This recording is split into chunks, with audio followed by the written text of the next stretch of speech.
안녕하세요. 축구 전문 기자 한준입니다.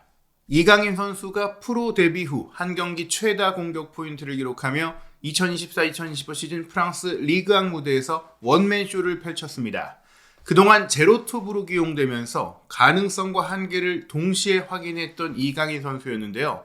최근 두 경기에 모두 교체 선수로 나서면서 다소 밀리는 모습을 보였던 이강인 선수가 앙제와의 리그앙 원정 경기에서는 처음으로 제로톱으로 뛴 마르코 아센시오와 동반 출전했는데 오른쪽 윙어 포지션에서 그야말로 최고의 활약을 펼쳤습니다. 현지 매체 만장일치 최고의 선수로 꼽힌 이강인, 달라진 활약에는 어떤 전술적인 이유가 있었는지 경기 주요 장면과 세부 기록을 통해 분석해드리겠습니다. 2024-2025 시즌 프랑스 리그앙 11라운드 경기 파리 생제르맹이 앙제 원정에서 4대2로 크게 이겼는데요. 최근 로베르토 데체르비 감독이 이끄는 마르세유가 거듭 이변의 패배를 당하면서 3위까지 떨어졌고 파리 생제르맹은 벌써 승점 29점을 얻어내면서 3위인 마르세유와 9점 차, 그리고 2위인 AS 모나코가 승점 23점으로 6점 차로 승점 차이가 벌어지면서 확실한 리그앙의 단독 선두 질주, 선두 독주를 이어가는 상황이 됐습니다. 골 득실차 경쟁에서도 파리 생제르맹이 무려 플러스 23이기 때문에 플러스 10, 플러스 9인 모나코, 마르세유와 확실한 격차를 보여주고 있는데요. 킬리안 음바페가 팀을 떠났지만 파리의 프랑스 리그 앙에서의 강세와 독주, 절대적인 우위는 더 강해지고 있고 어쩌면 음바페가 떠난 이후 파리는 팀적으로 더 강해지고 전술적으로 더 견고해지고 있는 모습을 보이고 있습니다. 이날 경기 세부 기록을 보면 파리 생제르맹이 원정팀임에도 70%의 높은 볼 점유율은 물론이고 기대 득점이 3.34골, 4골을 충분히 넣을 만한 경기력이었고요. 빅찬스가 8대2였기 때문에 사실 4골을 넣은 것도 조금 부족하게 넣었다. 최소한 5, 6골 정도는 들어갔어야 되지 않을까. 확실한 기회가 8번이나 있었다는 거거든요. 슈팅 숫자 26대 10, 3배 가까이 차이가 났다고 볼 수 있고요. 앙제 골키퍼의 선방이 8번이나 있었기 때문에 그 선방이 아니었다면 말씀드린 대로 5, 6골은 충분히 내지는 실제로 선방 8개에도 4골이 들어갔으니까 10골까지도 사실은 가능했던 경기였다. 이렇게 생각할 수 있는 압도적 차이였습니다. 이날 선발 구성을 보시면 마르코 아센시오가 가짜 9번으로 뛰었거든요. 그전까지 루이스 엔리케 감독은 이강인 선수나 마르코 아센시오를 가짜 9번으로 기용하면서 두 선수가 서로 교체되거나 또 번갈아서 출전 시간을 나눠 가지면서 뛰게 했었는데 이번 경기는 두 선수를 이례적으로 나란히 함께 투입하면서 전술적인 실험을 했습니다. 즉 아센시오 제로톱과 이강인 선수를 오른쪽 윙어로 배치한 전술과 합이 어떨지를 아마 훈련을 통해서 살펴보고 이번 경기를 통해서 검증하려고 했던 것 같아요. 리그 앙에서는 순항하고 있지만 UEFA 챔피언스 리그에서는 4차전을 치른 현재까지 3경기 연속 최근 이기지 못했기 때문에 16강 진출에 적신호가 드리워졌거든요. 어쩌면 A매치 휴식기 이전에 이 경기를 훈련 삼아 시험해봤는데 이게 대성공을 거둔 겁니다. 왼쪽 측면에 발빠른 브래들리 바르콜라, 오른쪽 측면에 기술 좋은 이강인 선수를 배치했고 가운데에 마르코 아센시오, 노련한 선수를 배치했는데 비록 아센시오가 득점을 올린 것은 없지만 이 아센시오를 통해서 이강인 멀티골, 바르콜라 멀티골이 나왔거든요.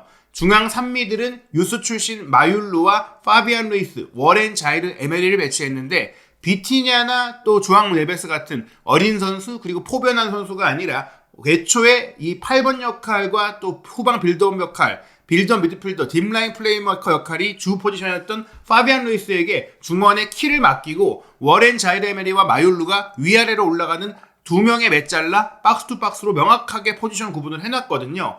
이전보다 훨씬 더 전술적인 선수들의 역할이 스위칭보다는 자신의 위치에서 자신이 잘하는 것들을 할 수 있게 루이스 엔리케 감독이 변화를 준 것인데요. 포백 라인은 루카스 베라우드, 밀란 슈크리니아르, 마르키뉴스, 아슈라프 하키미가 배치됐고 골문은 잔루이지 돈나룸마가 지켰습니다.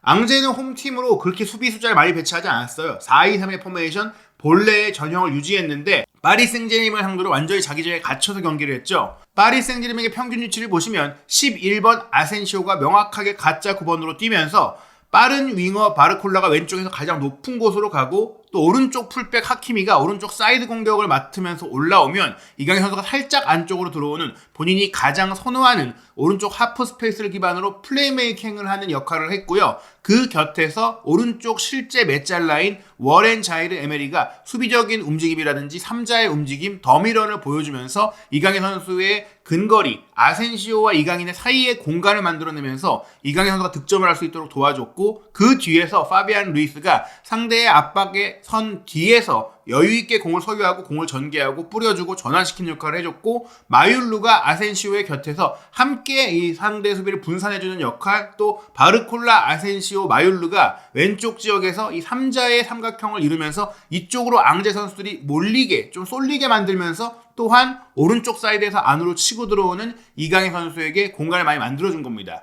바르콜라가 높이 올라가고 마율루도 아센시오 곁까지 올라가다 보니까 이 왼쪽 라인의 뒤쪽이 커버가 필요하잖아요. 그러다 보니까 본래 왼쪽 윙어까지도 역할을 소화했던 누누 멘데스가 아니라 왼쪽 센터백인 루카스 베라우드를 왼쪽 풀백으로 배치해서 이 선수는 거의 공격에 가담하지 않은 채 슈크리니아르, 마르키뉴스와 함께 사실상 3백에 가까운 형태를 이루도록 하면서 전술적인 균형을 맞춘 엔리케 감독인데요. 이강인 선수는 이날 2골 1개의 도움을 기록하면서 그야말로 완벽한 경기를 펼치다 보니까 통계 매체 소파스코어에서 무려 평점 10점 만점을 부여했고요. 이 평점 10점 만점 기록은 올 시즌 개막 후 프랑스 리그 앙에서 등장한 최초의 평점 10점 만점 기록입니다.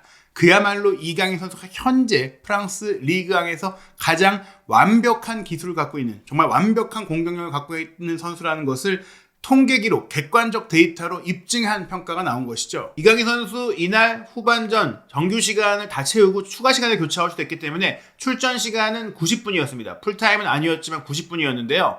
기록을 보시면 슈팅 4개를 뿌렸어요. 2개의 슈팅이 유효 슈팅이자 득점으로 이어졌고, 2차례의 드리블 돌파 시도 중에 하나가 성공을 했고요. 무려 5개의 키패스를 기록하면서 도움은 하나였지만 사실 이날 해트트릭도 가능했고 또 도움 해트트릭도 가능했을 정도로 홀로 6개의 공격 포인트도 가능했을 정도의 경기였는데요. 이렇게 과감하고 도전적이고 위협적인 경기를 하면서도 94%라는 높은 패스 성공률을 기록을 했습니다. 롱볼 정확성 100%, 크로스 정확성 50%라는 것도 사실은 말도 안 되는 수치거든요.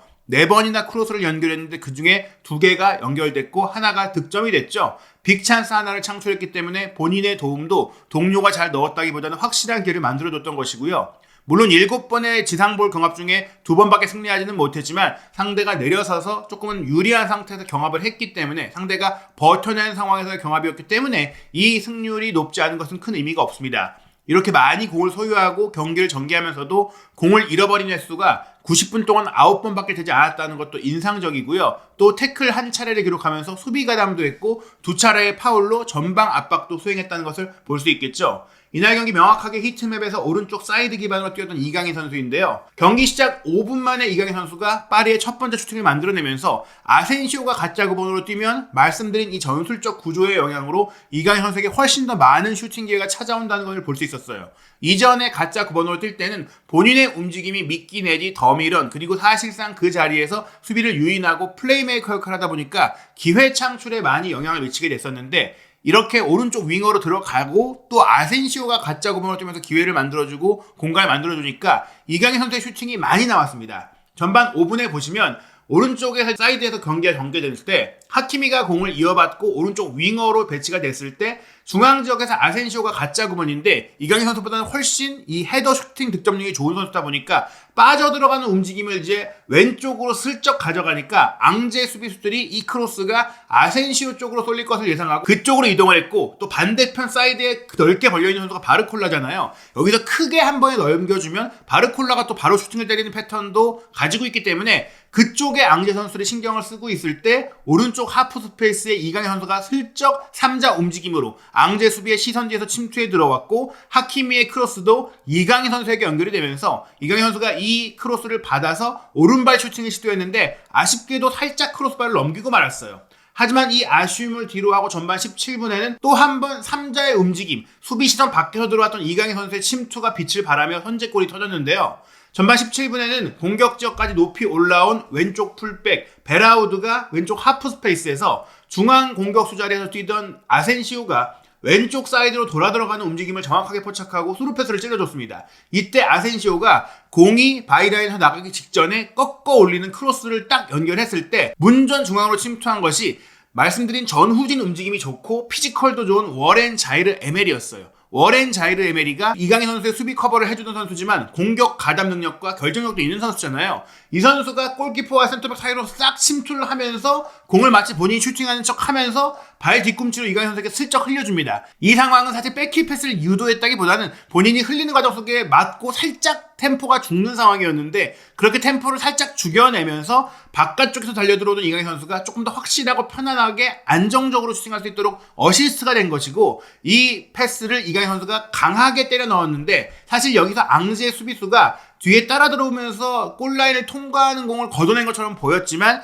이 골라인 테크놀로지기들 이 호크아이를 통해서 공이 이미 골라인을 넘어섰을 때 걷어냈다는 것이 포착이 되면서 득점으로 인정이 된 것이죠. 아센시오의 크로스, 에메리가 흘려주고 이강인 선수가 마무리하는 형태였는데 결국 에메리의 백힐로 어시스트가 기록이 됐지만 실질적으로 기점 패스했던 아센시오의 플레이, 중앙 공격수이지만 커트 아웃, 사이드로 빠져나가면서 도움을 줬던 역할이 중요했습니다. 그리고 3분 뒤에 이강인 선수가 한 골을 더 넣게 되는데요. 전반 20분 이번에도 좌우 사이드를 흔들면서 골이 나왔어요. 중앙 미드필드인 파비안 루이스가 이날 3명의 이제 역삼각형 미드필드 구성해서 이전에서는 왼쪽 메잘라 역할에서 뛰면서 공격적으로 많이 침투를 했잖아요. 근데 이 선수의 또 하나의 장점이 시야가 넓고 경기에도 맥을 짚을 수 있는 마에스트로 성향이라는 겁니다. 최근에 비티냐가 이 역할을 맡으면서 파비안 루이스가 그런 영향력을 많이 보이지 못했었는데 이번 경기 말씀드린 역삼각형의 가장 아래쪽에서 좌우로 경기를 쉽게 풀어주면서 상대의 밀집 수비를 흔들어 놨어요. 이 장면도 이 파비안 루이스가 왼쪽으로 크게 벌려졌을 때 바르콜라가 공을 이어받았고 바르콜라가 단독 돌파를 하는 상황에 상대가 2명의 수비를 계속해서 붙였기 때문에 아센시오가 여기서 중앙 가짜 9번 역할에서 바르콜라보다 더 높은 왼쪽 뒷공간 위치로 이동을 하게 됩니다. 그렇게 되니까 상대 수비가 벌어지게 됐고 바르콜라도 여기서 그 패턴을 이미 준비했던 것이라는 것을 알 수 있는 게 빠르게 본인 쪽으로 수비가 달라붙으니까 뒤로 빠져 움직이는 아센시오에게 내줬어요. 그리고 아센시오가 이 공을 받고 본인 쪽으로 수비가 또 이동하자 중앙 공간으로 딱 컷백을 주게 되는데 이 컷백에 맞춰서 또 한 번 이 에메리 선수가 문전 중앙으로 마치 본인이 크로스 패스를 받을 것처럼 이동하거든요. 그 다음에 이번에는 왼쪽 밑줄 라인 마율루 선수가 마치 본인이 이 크로스 패스를 해결하기 위해 침투했다는 것처럼 수비수 2명, 이 센터백 2명 앞으로 침투해 들어갑니다. 그러니까 앙제 수비수는 이 마율루에게 집중할 수밖에 없었고 그 뒷공간으로 침투해 들어온 이강인 선수가 프리한 이 빈 공간을 확보하면서 수비의 앞에서 이 공을 잘라 먹으면서 왼발 논소 슈팅을 가져갔고 이 슈팅이 정확하게 골망을 흔든 것입니다. 사실상 아센시오가 왼쪽으로 이동하면서 올린 이 크로스 컷백이 이강인 선수의 두 골을 연달아 만들어냈기 때문에 서로 너무나 기뻤던 아센시오 이강인이 함께 이제 가슴을 부딪히면서 골 셀레브레이션을 했는데요. 두 선수에게 공통점이 있죠. 둘 다 마요르카 출신이다. 물론 이제 아센시오는 정말 마요르카 지역 출신으로 마요르카 유수팀에서 성장을 해서 그 다음에 잘 돼서 레알 마드리드로 간 케이스인데 이강인 선수는 발렌시아에서 성장해서 마요르카로 이적을 한 이후 거기서 1군기를 얻었다고 할 수 있겠죠. 하지만 두 선수 모두 왼발잡이 또 창의성이 뛰어난 공격수 출신으로서 마요르카에서 본인의 전성시대를 열었다는 점에서 그리고 나서 함께 현재 파리에서 뛰고 있다는 점에서 여러모로 공통분모가 있고 또 이강인 선수가 10살 때부터 스페인에서 살면서 사실 스페인어가 한국어보다 더 편안하고 스페인 문화권의 선수라고 할 수 있는데 아센시오와 이강인 선수가 얼마나 잘 맞는 조합인지 이 두 골 장면을 통해서 알 수 있는 그런 상황이었습니다. 그리고 나서 아센시오의 활약은 계속됐는데요. 이강인 선수가 멀티골을 넣었다면 아센시오는 멀티 도움을 기록을 했습니다. 이 골 이후 10여 분 만인 31분에 또 한 번 오른쪽에서 전개된 공을 아센시오가 이번에는 정확하게 가짜 9번 자리 밑으로 한 칸 내려간 10번 자리에서 공을 이어받았고 상대 수비가 달려들어서 공을 자르려고 할 때 빠르게 왼쪽 뒷공간으로 빠져드는 바르콜라에게 스루 패스를 보냈고 바르콜라가 이 오프사이드 라인을 완벽하게 무너뜨리면서 들어가서 오른발 슈팅을 가볍게 때려 넣으면서 3대 0을 만들었습니다. 파리 생제르맹의 득점 행진은 여기서 끝나지 않았는데요. 전반 추가 시간 4분 이번에는 이강인 선수의 어시스트가 터집니다. 왼쪽 측면에서 벌려있던 바르콜라가 드리블 돌파로 안쪽으로 공을 몰고 들어가자 역시 그쪽으로 수비가 다 몰렸어요. 바르콜라가 드리블도 좋고 결정력도 좋기 때문에 현재 이 방금 전의 득점으로 리그 10호 골을 기록하면서 득점 선두에 올라 있거든요. 그 상황에서 모두가 몰리자 뒤쪽으로 이제 공을 빼줬는데 뒤쪽에 기다리고 있던 선수는 역시 후방 조율사 역할을 맡았던 파비안 루이스였습니다.